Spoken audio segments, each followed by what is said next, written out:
കരിമ്പനകളുടെ നാട്ടിലെ പാട്ടിനും വർത്തമാനങ്ങൾക്കുമൊപ്പം മലയാള മനോരമ അസിസ്റ്റന്റ് എഡിറ്റർ ജയൻ ശിവപുരത്തിന്റെയും ആർട്ടിസ്റ്റ് അർജുൻ മറോളിയുടെയും പെയിന്റിങ്ങുകളുമായി പാലക്കാട് പ്രസ് ക്ലബ്ബ് സംഘടിപ്പിച്ച പാൻ ആൻഡ് പിന്തുറാസ് ആർട്സ് ഫെസ്റ്റ് 25 സമാപിച്ചു. ഫെസ്റ്റിന്റെ 4ാം ദിവസത്തിൽ കലാ സാംസ്കാരിക സാഹിത്യ പ്രതിഭകളുടെ സംഗമത്തിന് വഴിയൊരുക്കി പാലക്കാടൻ മനസ്സ് സംവാദം നടന്നു. പാലക്കാടിന്റെ ഉൾത്തുടുപ്പുകൾ തൊട്ടറിഞ്ഞ സംവാദത്തിൽ കലാ, സാഹിത്യ, സാംസ്കാരിക, സാമൂഹിക പ്രവർത്തകരായ TR Ajayan, doctor N Shuddhodhanan, Aryad Sanalkumar, Nikhil Kodiyathoor എന്നിവർ പങ്കെടുത്തു. K മധുസൂദനൻ കർത്ത മോഡറേറ്ററായി.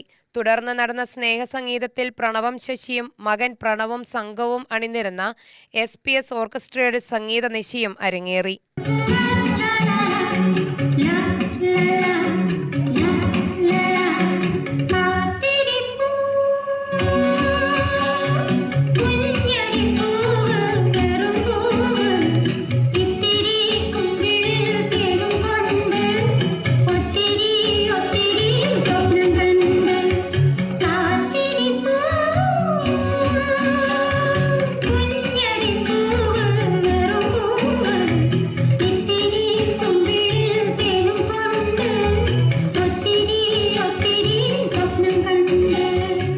UTV news, Palakkad.